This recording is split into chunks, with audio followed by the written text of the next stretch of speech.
Hello students, welcome once again in Shri Shyam study point. और जैसे कि आपको पता है कंट्रोल एंड कोऑर्डिनेशन हम चैप्टर कर रहे हैं।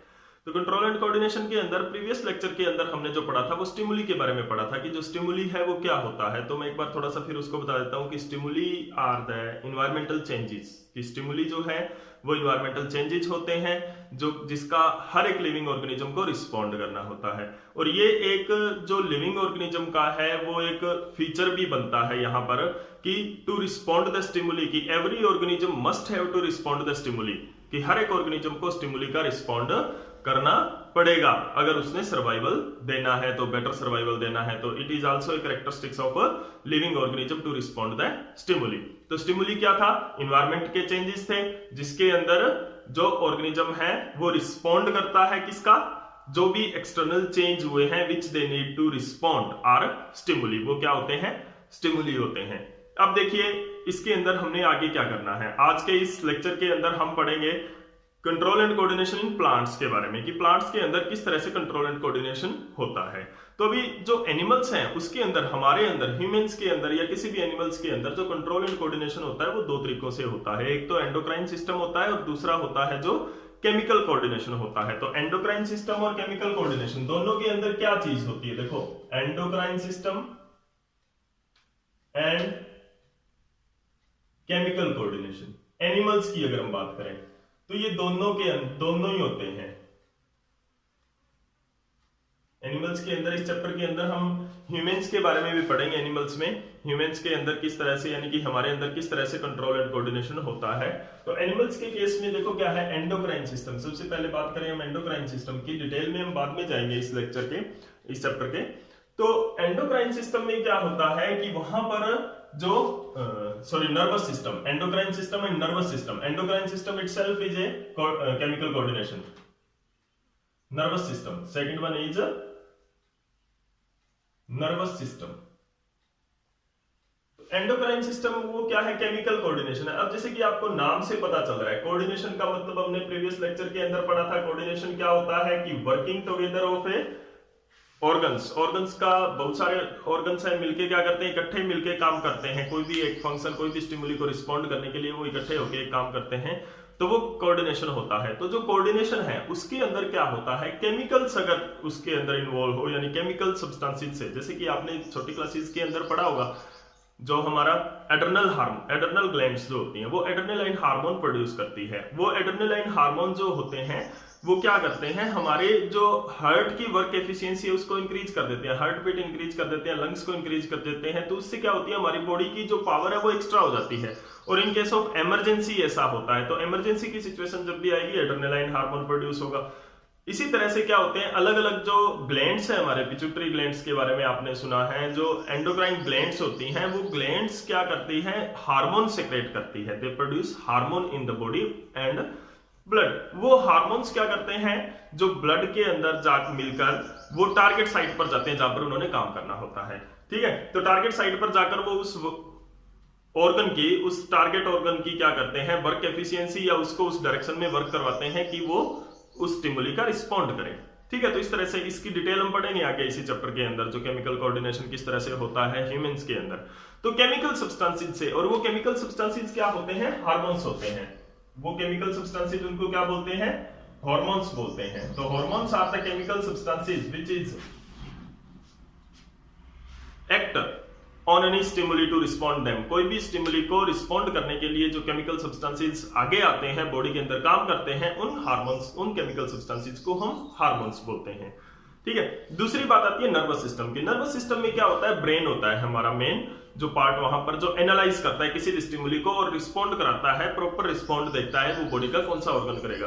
तो जैसे कि हमारी बॉडी के अंदर सेंस ऑर्गन्स होते हैं, जैसे हमारी आईज हैं, नोज हैं, और टंग है, ईयर्स हैं, स्किन है, ये क्या होते हैं, 5 मेन सेंस ऑर्गन्स होते हैं। इनका मेन काम क्या होता है, देखो आईज का मेन फंक्शन क्या होता है, आपको सराउंडिंग में आप देख सको, ताकि जो भी आपके सराउंडिंग में है, हो रहा है, उसको आप देख सको। ठीक है, आप उसको देखकर जो भी इंफॉर्मेशन जो आईज आपकी कैरी करती है इन्वायरमेंट से, वो कहां देती है, ब्रेन को देती है। ब्रेन उस इंफॉर्मेशन को एनालाइज करता है कि is anything dangerous for you, कि कोई भी चीज अगर आपके लिए खतरनाक है या कोई भी चीज आपकी बॉडी के लिए सही नहीं हो रही है, तो आपकी बॉडी को वो उसके हिसाब से जो ब्रेन है वो सेटअप करता है, वो कंट्रोल करता है, कोऑर्डिनेट करता है, ठीक है, उस किसी स्टिमुली का रिस्पॉन्ड करने के लिए। ऐसे ईयर्स है जो साउंड की सेंस लेके आते हैं, स्किन है वो हॉट एंड कोल्ड की सेंस लेके आते हैं, स्किन जो सेंस ऑर्गन है, नोज है वो स्मेल की लेके आती है, जो टंग है वो टेस्ट की लेती है। तो ऐसी चीजों का हम क्या करते हैं, ऐसी चीजें जो हमारी बॉडी के कॉन्टेक्ट में आती हैं, तो ये 5 सेंस ऑर्गन्स हैं हमारे पास, ठीक है ना, 5 सेंस ऑर्गन है हमारे पास जो हमारी बॉडी को प्रोटेक्ट करने के लिए इंफॉर्मेशन गैदर करते हैं फ्रॉम सराउंडिंग, तो वो नर्वस सिस्टम के अंदर आते हैं। लेकिन प्लांट्स के अंदर हमने पढ़ना है कि प्लांट्स के अंदर कंट्रोल एंड कोऑर्डिनेशन किस तरह से होता है। तो प्लांट्स की केस की अगर मैं बात करूं कि control and coordination in plants, तो प्लांट्स के अंदर तो कोई सेंस ऑर्गन नहीं होते, नो सेंस ऑर्गन, ना प्लांट की आपने नोज देखी होगी, ना प्लांट के आपने ईयर्स देखे होंगे, ना प्लांट की आपने स्किन देखी होगी, ना टंग देखी होगी, तो इस तरह के कोई सेंस ऑर्गन नहीं होते। तो प्लांट्स भी तो एक लिविंग ऑर्गेनिज्म है, और लेक्चर के शुरुआत में मैंने ये कहा था कि ये लिविंग ऑर्गेनिज्म का कैरेक्टरिस्टिक फीचर है कि लिविंग ऑर्गेनिज्म के अंदर स्टिमुली का रिस्पॉन्ड करना होता है लिविंग ऑर्गेनिज्म को, और ये लिविंग ऑर्गेनिज्म का एक बहुत अच्छा फीचर भी है। तो अब देखो यहां पर प्लांट के पास सेंस ऑर्गन नहीं है, फिर भी वो कंट्रोल एंड कोऑर्डिनेशन करता होगा, क्या आप मानते हो इस बात को? यस, बिल्कुल करता होगा। अगर वो लिविंग ऑर्गेनिज्म है तो उसको स्टिमुली का रिस्पॉन्ड करना पड़ेगा, ठीक है। अब प्लांट्स के पास तो ना तो वो चल फिर सकता है, मूवमेंट कर सकता है, इधर उधर नहीं जा सकता, लोकोमोशन नहीं कर सकता, और प्लांट्स के अंदर सेंस ऑर्गन भी नहीं होते हैं, तो वो कैसे रिस्पॉन्ड करता होगा? प्लांट्स के अंदर जो मेनली चलता है वो केमिकल कोऑर्डिनेशन चलता है, नो एंड नर्वस सिस्टम, कोई नर्वस सिस्टम उसके अंदर नहीं होता। तो प्लांट्स के अंदर जो कोऑर्डिनेशन, कंट्रोल एंड कोऑर्डिनेशन होता है वो क्या होता है? केमिकल कोऑर्डिनेशन की बात हम करेंगे। तो केमिकल कोऑर्डिनेशन में हमारे पास क्या होते हैं? केमिकल कोऑर्डिनेशन में हमारे पास हार्मोन्स होते हैं, तो यानी कि प्लांट्स के पास भी क्या होते हैं? हार्मोन्स होते हैं, ठीक है। प्लांट्स के पास भी क्या होते हैं? डिफरेंट हार्मोन्स होते हैं। हम पढ़ेंगे, स्टडी करेंगे डिफरेंट हार्मोन्स के बारे में। तो अभी देखो इसके अंदर क्या होता है कि जो प्लांट्स के हार्मोन्स होते हैं उनको फाइटो हार्मोन्स बोलते हैं। सबसे पहली बात क्या है, प्लांट हार्मोन्स को क्या बोलते हैं? फाइटो हार्मोन्स बोलते हैं। क्यों बोलते हैं? क्योंकि नाम से पता चल रहा है, क्योंकि हम बायो का सेक्शन कर रहे हैं साइंस का, तो उसके अंदर मैंने आपको कहा है, बहुत बार बताया है कि जो बायो के अंदर जो आधी से ज्यादा टर्म तो उनके नाम से ही समझ में आ जाती है। तो उसके अंदर अगर आपके अंडरस्टैंडिंग है नेम के अंदर, तो आप बहुत ज्यादा आपके लिए बायो इजी रहने वाली है। तो अभी देखो phyto, phyto means plants, phyto का मतलब ही प्लांट्स होता है, तो फाइटो हार्मोन्स मींस प्लांट्स के हार्मोन्स, वेरी सिंपल। अभी देखो फाइटो हार्मोन्स होते हैं प्लांट्स के अंदर जो रिस्पॉन्ड करवाते हैं। अब वो रिस्पॉन्ड किस तरह से करवाते हैं? मूवमेंट करवाते हैं। मैं आपको कह रहा हूं मूवमेंट करवाते हैं, लेकिन थोड़ी देर पहले कहा था मूवमेंट करते नहीं प्लांट। तो देखो लोकोमोशन और मूवमेंट में यहाँ पे थोड़ा सा डिफरेंस है। वैसे तो आपने छोटी क्लासेस के अंदर किया होगा, लेकिन फिर भी मैं थोड़ा रिपीट करता हूं कि मूवमेंट एंड लोकोमोशन में थोड़ा सा डिफरेंस होता है। वो क्या है कि मूवमेंट का मतलब होता है moving any body part, this is the movement, okay, this is not a locomotion. Locomotion का मतलब क्या होता है? जब होल बॉडी अपनी पोजीशन चेंज करती है, जैसे कि मैं इस पोजीशन पे हूं, अभी मैंने मूव करके मैं इस पोजीशन पे आ गया हूं, दैट इज द लोकोमोशन। लेकिन अब क्या है, मैं अपनी गर्दन, मेरी गर्दन हिल रही है, हैंड्स मूव कर रहे हैं, दैट इज द मूवमेंट, क्योंकि पूरी बॉडी ने अपनी लोकेशन चेंज नहीं की है, पोजीशन चेंज नहीं की है, दैट इज द मूवमेंट। तो प्लांट के अंदर भी क्या होता है? मूवमेंट होती है, पूरी प्लांट बॉडी अपनी जो पोजीशन है वो चेंज नहीं करती है, कुछ ना कुछ ग्रोथ मूवमेंट्स होती हैं। अभी जो ग्रोथ मूवमेंट्स, यहाँ पे एक टर्म और ना यहाँ पर ऐड हो गई है, ग्रोथ मूवमेंट्स का क्या मतलब है? प्लांट के अंदर जो रिस्पॉन्ड करते हैं फाइटो हार्मोन्स, वो किस तरह से करवाते हैं? By the growth movement. Most of the, देखो सारे नहीं है, मोस्ट ऑफ द रिस्पॉन्ड है वो प्लांट ग्रोथ मूवमेंट से करता है। अब ग्रोथ मूवमेंट्स कैसी होती है कि प्लांट का कोई पार्ट ग्रो करता है। ग्रोथ मूवमेंट्स किस तरह से होती है? By hormones, phytohormones, to for the control and coordination, control and coordination के लिए। और कंट्रोल एंड कोऑर्डिनेशन क्यों करेंगे? सबसे पहली बात आपको पता होनी चाहिए, to respond the stimuli, stimuli को रिस्पॉन्ड करने के लिए। तो ग्रोथ मूवमेंट क्या होती है? Growth of any part of plant, किसी भी पार्ट की growth of any part of plant to receive, to respond stimuli, stimuli को रिस्पॉन्ड करने के लिए प्लांट की किसी भी पार्ट की ग्रोथ होती है। ऐसी ग्रोथ मूवमेंट्स जो होती है वो कंट्रोल एंड कोऑर्डिनेशन के लिए होती है। ये हम डिटेल में जाने वाले हैं इनके बारे में कि किस तरह की मूवमेंट्स हो सकती हैं। अब वो ग्रोथ मूवमेंट है वो क्या होता है कि एक पार्ट प्लांट का ज्यादा ग्रोथ कर सकता है, दूसरा पार्ट कम ग्रोथ कर सकता है, तो उसकी मूवमेंट किसी पर्टिकुलर डायरेक्शन में भी जा सकती है। कि जैसे कि मान लो कि प्लांट का ये पार्ट है, ठीक है, अब ये प्लांट है, प्लांट ने इस डायरेक्शन में ज्यादा ग्रोथ की है to respond any type of stimuli, किसी भी तरह की स्टिमुली को रिस्पॉन्ड करने के लिए इसने इस डायरेक्शन में ज्यादा ग्रोथ की है। तो this is the growth movement to respond the stimuli, किसी भी स्टिमुली को रिस्पॉन्ड करने के लिए प्लांट ने एक साइड में ज्यादा ग्रोथ कर दी है। तो इस तरह से हम डिटेल करने वाले हैं कि किस तरह से प्लांट किस तरह की स्टिमुली की रिस्पॉन्ड करने के लिए किस तरह का ग्रोथ वहां पर शो करेगा। अब देखते हैं ग्रोथ मूवमेंट्स क्या क्या हो सकती है हमारे पास, यानी कि जो फाइटो हार्मोन्स हैं, प्लांट के जो हार्मोन्स हैं वो क्या क्या करवा सकते हैं। प्लांट के जो हार्मोन्स हैं वो क्या क्या करवा सकते हैं। सबसे पहली बात वो उसके अंदर अगर हम ग्रोथ लेंगे, जो ग्रोथ मूवमेंट्स है, ग्रोथ कैसे होगी। यहां पर ग्रोथ हम किसको मानेंगे, प्लांट्स के अंदर ग्रोथ मानेंगे अगर प्लांट की सेल डिवाइड कर रही है, cell division one type of growth, ठीक है, cell division, cell enlargement, cell का साइज बढ़ रहा है, सेल ग्रो कर रही है, तो सेल एनलार्जमेंट भी क्या है, एक ग्रोथ मूवमेंट है। सेल डिफरेंशिएशन भी एक ग्रोथ मूवमेंट है। तो these are the growth movements of the cell by the cell, cell से सेल डिफरेंशिएशन। अब मैं तीनों को बताता हूं क्या होता है। सेल डिवाइड करना, एक सेल होती है वो क्या करती है, डिवाइड होकर टू न्यू सेल्स बनाती है। टू सेल्स हैं वो फिर डिवाइड होकर फोर सेल्स बनाती है। जैसे कि आपने प्रीवियस 9th क्लास के अंदर आपने मेरिस्टेमेटिक टिश्यू के बारे में पढ़ा था। उसके बाद में सेल एनलार्जमेंट होती है। सारी की सारी सेल प्लांट के अंदर लगातार डिवाइड नहीं करती है। कुछ सेल्स हैं वो क्या होता है अपने साइज बड़ा करके करती है, तो वो भी क्या करती है, एनलार्जमेंट करती है।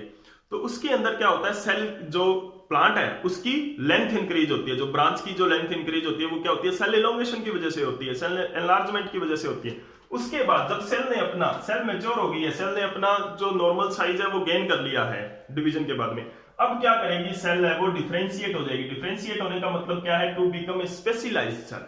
किसी भी काम को करने के लिए स्पेशलाइज्ड बनना, वो क्या होती है, सेल डिफरेंशिएशन। तो सेल डिफरेंशिएशन के अंदर सेल क्या करेगी, कोई ना कोई पर्टिकुलर फंक्शन करने के लिए वो स्पेशलाइज्ड हो जाएगी, उसको हम बोलते हैं सेल डिफरेंशिएशन। तो ये तीन काम यहां पर होंगे ग्रोथ से रिलेटेड, ठीक है, मेनली सेल के, प्लांट सेल के, किसके इन्फ्लुएंस में, फाइटो हार्मोन्स के इन्फ्लुएंस में, ठीक है। तो हम उनको क्या मानेंगे, ग्रोथ मूवमेंट्स मानेंगे। दूसरा क्या होता है हमारे पास, और क्या क्या चीजें इसके अंदर आ सकती है, इसके अंदर आ सकती है राइपनिंग, कोई भी चीज की, कोई भी पार्ट की, राइपनिंग ऑफ फ्रूट्स है, राइपनिंग ऑफ सीड्स है, कोई भी चीज की राइपनिंग यहां पर हो सकती है। तो यानी कि मैच्योर होना, राइपनिंग का मतलब पक के तैयार होना, पकना, फलों का पकना, ठीक है ना। तो वो क्या है कि राइपनिंग ऑफ फ्रूट्स, वेजिटेबल्स, ठीक है ना। तो ये सारी चीजें किस में आ रही है, ग्रोथ में आ रही है। अब यहां पर देखो ग्रोथ में ये तीन चीजें अलग ली है, these are regarding to the cells only, ठीक है, and these are the parts, body का पार्ट्स है, फ्रूट एक पार्ट है बॉडी का, ना कि एक सेल है, ठीक है। उसके बाद में जो फाइटो हार्मोन्स है वो क्या क्या करवा सकते हैं, what is the main influence of the phytohormones, phytohormones का इन्फ्लुएंस क्या रहेगा प्लांट्स के अंदर। तो breaking of dormancy, breaking of dormancy कर सकता है। अभी डोरमेंसी क्या होती है, डोरमेंसी का मतलब है कि डोरमेंट स्टेज को तोड़ना। अभी डोरमेंसी स्टेज होती क्या है, it is a inactive stage, inactive stage of plant part की, कोई भी प्लांट पार्ट की या कोई भी प्लांट की इनएक्टिव स्टेज होती है जिसको हम डोरमेंट स्टेज बोलते हैं। अब वो डोरमेंट स्टेज का मतलब यहां पर क्या रहता है कि इसका मतलब है कि प्लांट उस स्टेज के दौरान कोई भी ग्रोथ नहीं करेगा, अपनी ग्रोथ को रोक देगा। ऐसा कब होगा, आप अपनी बॉडी, जो कोई भी लिविंग ऑर्गेनिज्म की बॉडी है, वो अपने ग्रोथ कैसे रोक देगा, जब भी कोई फेवरेबल कंडीशंस नहीं है। जैसे कि अभी बहुत अच्छा एग्जांपल चल रहा है इसका, वैसे तो बहुत मतलब बुरी कंडीशन के अंदर सारा का सारा कंट्री है और सभी जो सिटीजन है उनकी हेल्प की जरूरत है, यानी कि उनके सहयोग की जरूरत है। सारा का सारा हमें एक जो यूनिटी शो करनी होगी। यहाँ पर जो कोरोना वायरस के बारे में आपने सुना होगा, पूरे कंट्री के अंदर लॉकडाउन लगा हुआ है। अभी अगर हम बात करें वर्ल्ड लेवल की, तो बहुत सारे देशों के अंदर भी यही हालात हुए हैं, या हमसे भी बदतर हालात में वो देश है।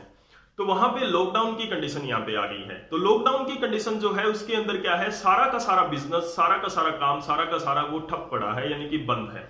तो ऐसी स्थिति में क्या है, जो बिजनेसमैन है, जो भी लोग हैं, वो क्या है, डोरमेंट हो गए हैं। डोरमेंट का मतलब क्या है, इनएक्टिव स्टेट में सारे अपने अपने घरों में हैं। वाई, बिकॉज जब भी वो बाहर जाएंगे, बाहर जाकर वो क्या होंगे, उनका सर्वाइवल है वो बेटर नहीं होगा। बाहर जाकर वो अपने सर्वाइवल को खतरे में, डेंजर में डालने वाले हैं। इसीलिए कोई भी जो बिजनेसमैन है, कोई भी मतलब जो समझदार इंसान है, वो बाहर नहीं जाएगा, क्यों नहीं जाएगा? क्योंकि उसको पता है कि बाहर का जो इन्वायरमेंट है अभी क्या है, लाइफ के लिए वो फेवरेबल नहीं है। ठीक है ना, बाहर का इन्वायरमेंट लाइफ के लिए फेवरेबल नहीं है तो वो बाहर नहीं जाएगा। तो ऐसी स्टेट में क्या है, सारा का सारा बिजनेस, सारा जो कारोबार है वो इनएक्टिव स्टेज में आ गया है ड्यूरिंग अनफेवरेबल कंडीशन के दौरान। ठीक है ना, तो ऐसे प्लांट्स के अंदर करते हैं। प्लांट्स को बहुत बार न्यूट्रिएंट्स नहीं मिलते हैं, बहुत बार प्लांट्स को वाटर एंड मिनरल्स नहीं मिलते हैं, बहुत बार प्लांट्स को इन्वायरमेंट है वो उसके अकॉर्डिंग नहीं मिलता है। तो वो प्लांट क्या करते हैं, अपनी ग्रोथ को वहीं रोक लेते हैं और अपनी एनर्जी को स्टोर रखते हैं और वेट करते हैं अच्छे समय का। तो हमें भी इंतजार करना चाहिए अच्छे समय का, और अच्छे समय में अगर जब अच्छा समय आएगा जल्दी, तब हम क्या है अपने कारोबार को उसी जो स्पीड है उससे हम आगे बढ़ा सकते हैं। ठीक है, तो यहाँ पर प्लांट्स भी ऐसे ही करते हैं, तो हमें इनसे भी कुछ शिक्षा लेनी चाहिए, इनसे भी हम जो है मोटिवेट हो सकते हैं कि प्लांट्स जब अपनी लाइफ में नॉर्मली करता है, जैसे आपने एक सीड को देखा होगा, सीड जो है तब तक ग्रो नहीं करता जब तक उसको वाटर एंड मिनरल नहीं मिल जाता। आपने 2 साल पुराने, 4 साल पुराने बहुत सारे सीड्स ऐसे होते हैं जो million of year inactive stage में रह जाते हैं, यानी वो लॉकडाउन में रह जाते हैं।